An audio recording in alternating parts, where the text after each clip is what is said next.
The January 22nd meeting of the Eden Prairie City Council will now come to order. All rise for the pledge.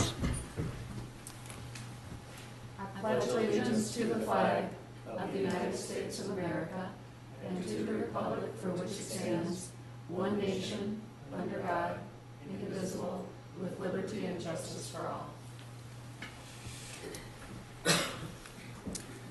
Prior to the start of council meetings, we have an opportunity for residents to address us on issues pertaining to city government between 6:30 and 6:55.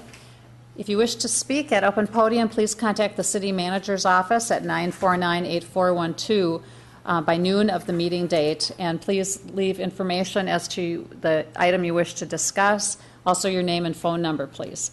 If time permits, we will have unscheduled speakers to address us. These portions of the meeting are not recorded or televised. If you have any questions, again, please contact the city manager's office. The first item on today's agenda is a Dr. Martin Luther King Jr. Day proclamation, which I have here and I will read. Whereas the City of Eden Prairie's City Council and Human Rights and Diversity Commission sponsors the Human Rights Award program, recognizing those who work to create an inclusive community spirit through their actions, activities, and programs. And whereas the City of Eden Prairie recognizes that Dr. Martin Luther King Jr. had a dream and dedicated his life to helping freedom exist for all people through his commitment to human rights and his nonviolent philosophy. And whereas the City of Eden Prairie reaffirms its commitment to fostering diversity in our community through the Eden Prairie Manifesto, now therefore be it resolved that the City of Eden Prairie hereby proclaims 2013 as a year to celebrate human rights and diversity and asks all residents to continue their commitment and concern for equal rights for all persons, to dedicate themselves to helping those who do not yet share in that freedom, and to join the City of Eden Prairie in recognizing and celebrating Dr. Martin Luther King Jr.'s dream. And as part of this, we also have the chair of our Human Rights and Diversity Commission, Pam Spira, who will announce the openings of the application process for the Human Rights Award.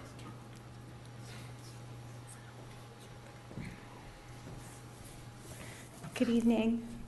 Thank you very much for the opportunity to make this announcement. On behalf of the Human Rights and Diversity Commission, it is my pleasure to announce the start of the Human Rights Awards process. The goal of the Human Rights Award is to recognize an Eden Prairie individual, nonprofit organization, business, or school-aged youth who has worked to create an inclusive community spirit through actions, activities, or programs. The Kickoff Award program will include a media release, updating the city's website with the program information, and having the nomination forms available online. The nominations will be taken through March 8th, 2013, and then on March 14th, the commissioners will review and select an award recipients. Depending on how many nominations we get, the hope is to award to give a Human Rights Award to an individual, a nonprofit organization, a business, and a school-aged youth. The awards will be presented at the City Council meeting in either April or May, depending on your schedule. Thank you again. Thank you. And again, where can they get the applications? They will be available on the website. Okay. All right. Thank you very much. Thank you. Earlier this evening in a City Council workshop, we heard a result of a quality of life survey that we did. And we do these surveys every other year, and it gives us an opportunity to see how we are doing as community leaders and as staff people, but also gives us some direction of where people want us to place more of our time and more of our resources. So we heard a presentation for about an hour downstairs. We're going to hear a condensed version of it now. If you'd like to come to the podium and please introduce yourself for the records. Thank you, Mayor. I'm Bill Morris, the president of Decision Resources, a full market survey and research firm. What I'm going to be talking about today is the general highlights from the survey we undertook on behalf of the city. We spoke with 400 randomly selected residents across the community. The telephone calls took place during November, but post-election November. The average amount of time that a resident was willing to stay on the phone with us was 28 minutes, although we did have 10% that stayed on the phone with us for over 1 hour. by their choice. And the results themselves are projectable to a census of all adults in the city of Eden Prairie to have been plus or minus 5% in 95 out of 100 cases. First, let's begin with a question that we ask most of our client cities across the metropolitan area, and that is, give us a general quality of life rating. Would you say it's excellent, good, only fair, or poor? 99% rated the quality of life here as either excellent or good. Only 1% indicated that it was only fair. This quality of life rating, and in particular what we home in on is the 52% excellent mark, places the city well within the top 10 metropolitan area suburbs. The 52%, in fact, places the city as number 5 across the metropolitan area. Now, we asked residents a number of open-ended questions. These are questions that are asked early in the survey before any topic has been broached, and also allows the resident then to tell us specifically what's on their mind. The first of these was, what do they like most about living in the city of Eden Prairie? And what we found was that 4 characteristics, were mentioned by more than 10% of the residents. So, schools at 13%, parks, trails, and recreation at 15%, open spaces at 10%, and friendly people at 14% dominated the list of things that people mentioned. Now, if we take a look at those in a little bit more detail, what that shows about the community and its values is that many people still hold on to the small town aspects of the community. They see this as a small town oasis, if you will, within the heart of the metropolitan area suburbs. We found that no one indicated a negative. That is, no one said that there was nothing that they liked about the community, which, given these days, is quite an accomplishment in and of itself. Now, if we're going to ask what people like most, then we certainly have to ask what they like least. And again, this was open-ended. Well, first and foremost, we had 29%, almost 3 in 10 residents tell us that there is nothing they like least about the community. These are your boosters. And across the metropolitan area currently, the average percent of boosters in the community is 6%.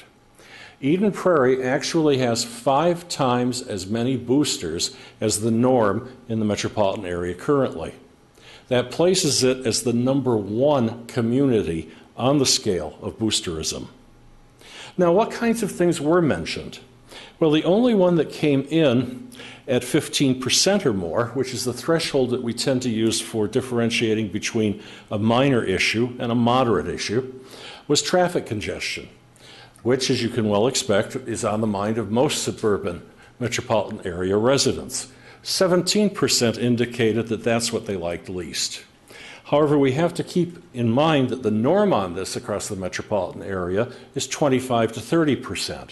So the concern about traffic congestion is actually lower here than it is in the average community across Metro. Other things were mentioned, but nothing came in above 10%. And we also found that a couple of things that had been mentioned earlier in the period, this chart shows the 2008, 2010, and 2012 studies, have pretty much extinguished themselves. That is, either the problem was time-bound or it was dealt with successfully by the city. Moving on, we then asked residents to talk about city services with us, to give us a rating on the city services provided by the city of Eden Prairie. And what we hope to see here is a sea of blue. In fact, what we see is not a sea of blue, but an ocean of blue. And we expect to see a very, very small red tide. The blue is, of course, positive ratings, excellent or good. The red, negative ratings, only fair or poor. And one thing that's noteworthy right off the bat is that no service received over 10% negative ratings. In addition, if we take a look at just those that offered an opinion, whether it was bad or good. So, for example, in senior programs and services, while that question was asked of 100% of the sample, only 57% were able to answer. And if we normalize it to those having opinions, what we find is the average positive rating of a service within Eden Prairie is 96.6%. That's the highest that we have across the metropolitan area. Yes, some things did have minor negative evaluations. City drinking water, for example, at 9%. And here I might add that 9% was pretty intense. However, on things where we expect to see much more negative ratings, like street lighting, that came in at a low 7%. So even on the hot button services for most communities, people here are just very, very satisfied with what's being provided.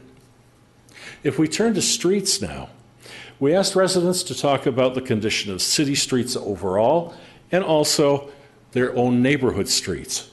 What we found first was this year, 96% rated city streets overall as being excellent or good. Their neighborhood streets were rated even higher. Usually the converse is true. 98% rated their neighborhood streets as either excellent or good. But the key change here is that among city streets overall, the excellent ratings actually improved from 15 to 21. And neighborhood streets, the excellent ratings moved in 2 years from 12% to 24%. They doubled. Now, is this atypical? Yes, it's atypical in most communities, but not atypical here, because if we were to take a look at city service ratings overall, which we just talked about, excellent ratings actually increased on an average by 15%. Very, very high ratings and well-appreciated ratings, with very high ratings and in which the positive, the extremely positive, excellent rating is actually increasing. Now, in view of that, we then asked about city services in terms of their value. How do people feel about the taxes they pay versus the services they receive? 84% rated the value as either excellent or good. Only 7% rated it lower. In the course of 6 years, those folks that were more negative, that rated the value lower, actually shrunk by half, from 15% to 7%. And over a 6-year time period, those saying excellent doubled. So the value of city services is very high here, one of the highest that we have in the metropolitan area. And it indicates that people feel that they're getting their money's worth with respect to what the city is offering. Now let's take a look at one particular set of services, and that's the park and recreation system. This chart shows both in blue the 2010 result and in red the 2012 result. First, in terms of the opportunities within the system, by 96 to 1, 96% positive, 1% negative opportunities were very highly rated. In fact, at the extreme end of a city comparison. But the excellent ratings, and that's where the story kind of becomes very interesting, doubled from 23% to 45%, indicating now not only are people satisfied, they are very satisfied with those services. And how about maintenance? Well, by a 98 to 2 margin, positive to negative, residents approved significantly of the maintenance of the facilities here. The excellent ratings also improved from 28 to 45%, or a spectacular 17% change within the course of only 2 years. If we move further along, city staff. Now, first off, 37% reported that they had quite a lot or some firsthand contact with city staff. That's higher than the norm. The norm on that across the metropolitan area is 28%. We then asked those folks, well, in fact, people who had no recent contact, those that had no contact, and those that had had contact, to evaluate the city staff. And what we found was that 87% rated the city staff as excellent or good. Only 3% saw them as only fair. In comparison with other communities, what we do is we drop the uncertainty. That is the 10% who just felt they were unable to comment one way or another. And we normalize that percentage. The percentage of positive ratings for city staff was 97%, at the top of the range across the metropolitan area. We turned then to City Hall and contacts with City Hall. And what we found even here, 36% reported they had contacted City Hall in the recent past. The norm on that is 28% again. So City Hall in traffic is higher than the norm by a good margin. If we take a look at quality customer dimensions for quality service, what we find is outstanding ratings right across the board. 96% rate the customer service of waiting time to get a response as either excellent or good. Only 3% rate it lower. The ease of reaching health, which is usually lower in most cities, actually was at 97%, the highest that we've had anywhere during the past decade, with 3% rating it lower. Courtesy of the staff, 99% to 1, also a high. And finally, efficiency of the staff, 98% to 2. The threshold indicative of high-quality customer service in the public sector is 80% positive. As you can see, not only has the city staff here broken the 80% level, they've broken the 90% level, and for the first time in our 20 years of polling, we actually have a breaking of the 95% threshold. In general, then, what can we say? This city has always been at the top of the range. In fact, now it is clearly among the top handful of cities in terms of the way that residents view the city enterprise, view its directions, and view its potential in the future. Are there issues? Yeah, there are some issues. There's always the issue of traffic congestion, a perennial these days, at least during the past 4 years. But in addition, what the city has managed to do is being one of the few in which tax hostility has dropped well below the norm across the metropolitan area. People are very, very pleased with natural resources, with parks and with the recreation system. They are also very pleased with the finances that the city has undertaken during the past couple of years.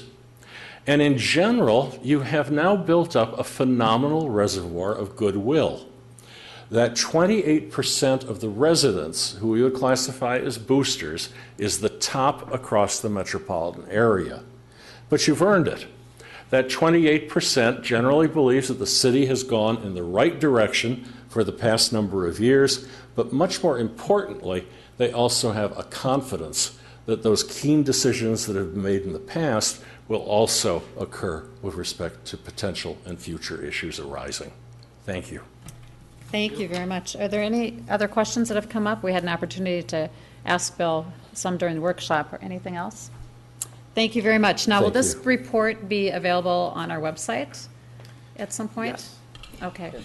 So we typically, Mayor, we put the entire survey, Good. all the questions and answers on our website. And then all the demographic breakdowns of the respondents and all of that. Correct. Okay, great. Thank you. We look forward to reading it in more detail. Thank you for coming tonight. Is there a motion to approve the agenda and other items of business? So move. Second. Any items to pull or add? We're on the agenda. Yes. Just one quick item. Yeah, okay. Council member reports. Okay. All right. All in favor of the agenda as amended? Aye. Aye. Motion passes. A motion to approve the minutes from the council workshop held Tuesday, January 8th, 2013. Move approval. Second. Any corrections there? Hearing none, all in favor? Aye. Motion passes. Is there a motion to approve the minutes from the city council meeting held that same date? Move approval. Second. Any items to correct there? Hearing none, all in favor? Aye. Motion passes. Consent calendar, any items to pull for discussion? There's one thing that I would like to pull, item, and it'll just be brief. Item G, 2013 purchase of replacement vehicles and equipment. I just came from the U.S. Conference of Mayors in D.C., and one of our presentations was by the mayor of Indianapolis, and here's a city that has built its fame on the back of an event that probably guzzles the most gas of any event you could imagine. I can't even think what those vehicles get in terms of miles per gallon. But they have started an initiative within the city of Indianapolis to move their entire fleet, other than police vehicles, to non-gasoline fleets by, I think it's 2015. So it's all going to be compressed natural gas, plug-ins, whatever. But it's a very aggressive plan. And so I kind of looked at these vehicles that we were getting, and there's like 16 vehicles. There's one Volt, which is great. Quite a few police vehicles, and those are probably we're not able to change out. But I hope that as we replace vehicles, that when we buy new vehicles, we're really thinking about miles per gallon as a big decision factor for those vehicles, and also that there's constantly an evaluation of where the technology has gone. Is it now wise and prudent for us to invest in light trucks or medium weight trucks being compressed natural gas or plug-in or whatever? I hope we're always looking at that, because I know, what was it, BFI came in and put in, Allied Waste came in and put in compressed natural gas, so it is being used for trucks, and I hope that we're always vigilant at what is the right time for us to go into alternative fuels. I know we're a different climate than Indianapolis. They don't have a lot of days like we've had this last week, but I hope we're always pushing towards more alternative fuel vehicles. So that's the only comment that I wanted to make, but I am in favor of this item on the consent agenda. Is there a motion for approval of the consent agenda? Move approval. Second. All in favor? Aye. We have no public hearings tonight. Payment of claims. Is there a motion for approval? Move approval. Second. Any items to question? Hearing none, is there a roll call vote, please? Councilmember Aho, Aye. Councilmember Butcher Wickstrom, Aye. Councilmember Case, Aye. Mayor Terlukens. Aye. Our reports of council members. Mr. Case. Yeah, just briefly, all of us have received emails from some of our residents after the Newtown, Connecticut crisis, and concerns about just what can cities do and what can't we do. And I thought not that we would or should go further than simply asking the question tonight, but I thought to ask our attorney, just so that we can maybe better answer some of our constituents, what are cities permitted by state statute to do regarding gun rights and gun control, and what are we not allowed to do, and at least get that kind of benchmarked, and then as we go through the year and discussions and find out what the federal government's doing, what the state's doing, we can have that knowledge in our back pocket. Mr. Russell.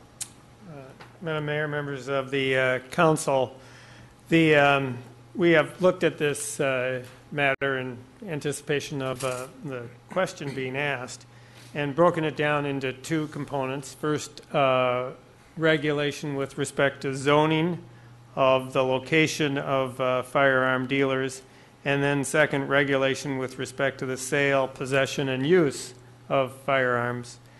With respect to zoning, the city does have authority to regulate the location of dealers of firearms by its zoning ordinance, so long as the ordinance is not unreasonable, discriminatory, or arbitrary. If an ordinance is challenged on due process or equal protection grounds, the court looks at it with minimum scrutiny, and the burden is on the challenger to prove that it is unreasonable or discriminatory or arbitrary, and that it bears no relationship to a legitimate government interest. And so the cases, and there are some cases in Minnesota with respect to firearm dealers, Minneapolis and St. Paul in particular. The city of Minneapolis adopted zoning regulations that required certain setbacks from protected uses, schools and daycares and those kinds of things. The ordinance was challenged after an firearms dealer had to move. The lease ran out in a grandfathered location moved to a location that was not authorized. The city brought a cease and desist order, was successful, moved again, and again, a situation where it was not authorized, and brought a lawsuit against the city, and the city prevailed. The argument was that there was no place in the city where an arms dealer could locate, and the city showed that there were at least 12 locations where they could locate, and for this type of use, the court thought that that was sufficient. There are other cases around the country where, depending on the type of use, 12 locations wouldn't be enough for a particular type of business in a community, but the city of Minneapolis, the federal court, thought that that was sufficient. St. Paul had a different kind of challenge, but again, based upon the reasonableness of the regulation. And so we do, in fact, regulate locations of our commercial businesses. We do not, as some communities do, have a laundry list of every type of business and then put them in the particular category. We have more general categories of commercial business uses, and firearm dealers are currently permitted in those commercial districts. But you do have zoning authority, and the prime rule is that you cannot zone a use out of your community, and that really comes from in the 50s and 60s when communities were reacting against mobile home parks and would essentially prohibit that within the confines of their community. And the courts at that time said, you really need to allow within your community all legitimate types of uses. You have to have a zone where that can take place. So as long as you don't zone them out of existence, you can zone those uses. You can put setbacks from protected kinds of uses, schools, daycares, churches. There might be other kinds of functions or uses that you'd want to provide setbacks from. With respect to the second item, the city has, with respect to the sale, possession, and use of guns, the city has very, very limited authority. State law, Minnesota state law, has preempted the city's authority to regulate firearms, ammunitions, or their components. So what the city can do is to regulate the discharge of firearms, and we do that. There's, I think, only one place in the city, down by the gun club by the river, where firearms can legally be discharged, which is appropriate for an urbanized area. The city can adopt regulations that are identical to state law. And finally, you can, in this statute, it says you can adopt zoning regulations, which we've already discussed. So you cannot do anything greater than what state law requires. You can adopt state law. Essentially, state law bans the sale of machine gun type rifles and firearms, and makes those illegal to possess. But you cannot, I'm sure you've heard some of the suggestions by cities around the country reacting to this situation and saying, well, they're moving forward to enact firearms regulations, and they can do that only if their state does not also preempt the field. And I heard the other day, can't remember which city it was, a mayor saying, I can do nothing because my state has preempted the regulation, and it was a state other than Minnesota, so we're not unique in that manner. Mr. Rosso, what would be the reason to adopt the state regulation? If it's already a state law, why would a city go to the effort to adopt what's already state law? Am I missing something here? No, I think the only, oftentimes the legislature will do that to say you can do no more than what we're doing. And if it's a matter of policy, a council may decide to show support for that law by adopting it as a city ordinance, but it puts no more teeth into the regulation. Okay. It just puts it into the city code also. Yes. Okay. Good. Any other questions? Thank you. Okay. Thank you, Mr. Case, or Mr. Case and Mr. Rosso for bringing that to us. Report of the city manager, Mr. Getchell.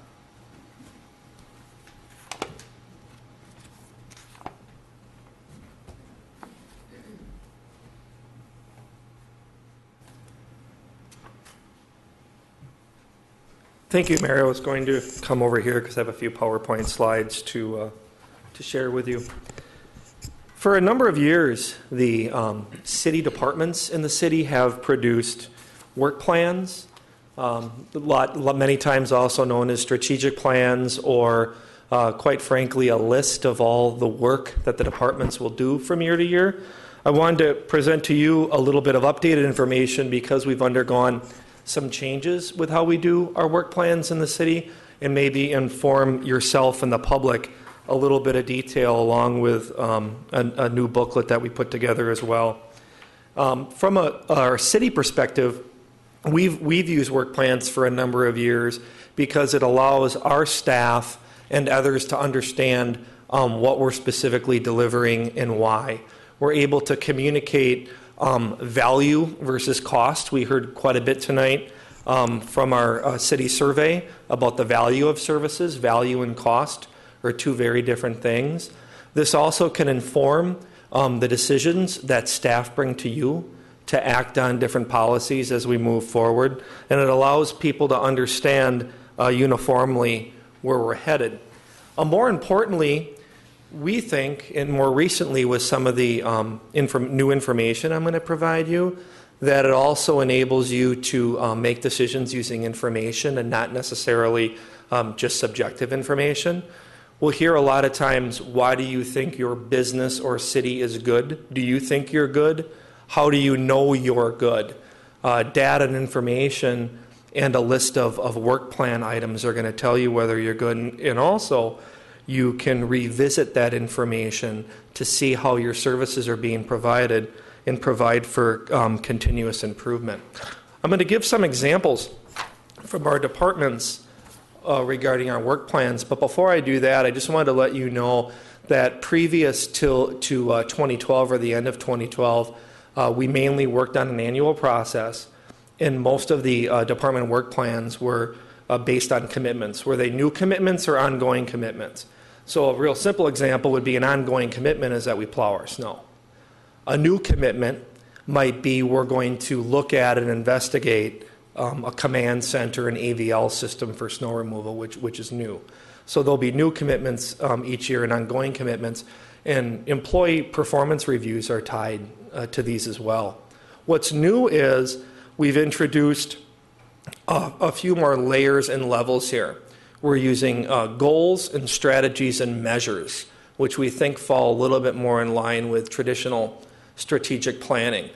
We feel that all commitments can be strategies. So some of the strategies that you're going to see in the document may change every year or two, and some may not change at all, such as the removal of snow. And most importantly, what's newer to the city is performance measurement. You've heard me speak before at different public hearings related to our budget that we'd like to introduce more performance measurement into our city. And performance measurement, you're going to see in the document, means a lot of different things. It doesn't necessarily mean just numbers. A performance measure could be what you heard tonight based on our city survey. Benchmarking resident survey results to a certain number can be a measure. Whether you even completed a task could be a measure. And I'd like to give you a couple quick examples from each department in the city as well. So in a few examples, there's a lot written down there, but I give an example that comes out of our communications division. And a new goal that we have is looking for using technology as a way to communicate with our residents. And then we have, in this example, under that goal, that's goal 3 of 4 goals, I believe, we have 4 strategies on specific items, many of which you've heard about, some of which that have even come up at the last few council meetings. And in this case, the measure is simply, did we complete that? What was the comment or the review on how we did that, and when did we do it by? When we move to community development, I pull out a goal here, which is related to our light rail transit planning. So we have, you'll see in the booklet, we have a few goals in community development, but the example here are a strategy that we have related to Southwest Light Rail, huge project that we're a big part of, and some of the measures are our involvement in that project. you'll see again that when you look at goals, strategies, and measures, goals may stay the same for anywhere from 5 to 10 years. Several of these goals will always be city goals. The strategies may change every year to 2 years to 3 years, depending on the project, so we'll always evaluate new strategies. And some measures can stay the same and some measures could change as well. In the fire department, the example here is the education component, public education and fire prevention, and some of the strategies with investigation and prevention as well. And the number of contacts we have, the number of databases we have, and the percent of fire scenes investigated. So our departments within the last year sat down and developed many of these measures for the first time to think about how we're doing. We're always going to investigate the cause and origin of all fire scenes, but what are some measures that we could use to see how we're doing that? So that's something new. It's going to take some time to develop that, but we had to start somewhere. With Parks and Rec, the final department example here would be that goal of providing a wide variety of recreation programs and facilities, which we've heard is very highly rated and very important in our community. And we have a strategy to increase health and wellness, and the 3 bullet items related to our healthy eating and our edible playground program are new, but we want to expand on those as well. And we're going to measure those by the number of people that we can involve in the program and the amount of participation that we can increase. So again, if you just take a snapshot here, you can see that it's an inherent goal of ours to provide high quality, affordable recreation. Strategies may change from year to year, but we think it's important to communicate it within our departments and communicate it to the public as well. So Jackie Schwirm, our intern in the administration office, we thought did a really good job of putting a booklet together that we want to make available, and it's about 80 pages, and it provides each goal, each strategy, and each measure in each department of the city. I would argue that it's a little bit of seeing how the sausage gets made in terms of some of the services that are provided, but it also gives the council an understanding that we also want to evaluate how we're doing on a continuous basis. So there's no action tonight. It was a matter of providing a presentation on our work plans, and we also hope that our budget process, and we're embarking on our next 2-year budget process this summer, that we can streamline the work plans with the budget process as well, that we can bring budget recommendations that are based on achieving the goals and strategies in the work plan, that it's an output of that and a result of that. So we're moving toward 2-year work plans to align with our budget process as well. And hopefully we're able to provide you in the coming months and years with performance scorecards or data on how some of these programs and strategies fared. Again, you heard tonight one measure of our programming or what we're doing with city services is how our residents feel, but we think there's other ways to measure our performance and report back. So thank you. Great. Any questions for Mr. Getchell? This is a great format to have this in. Thank you so much for getting this done. It's wonderful. Any other business to bring before the council? If not, is there a motion to adjourn? So move. Second. All in favor? Aye. Aye. Meeting adjourned.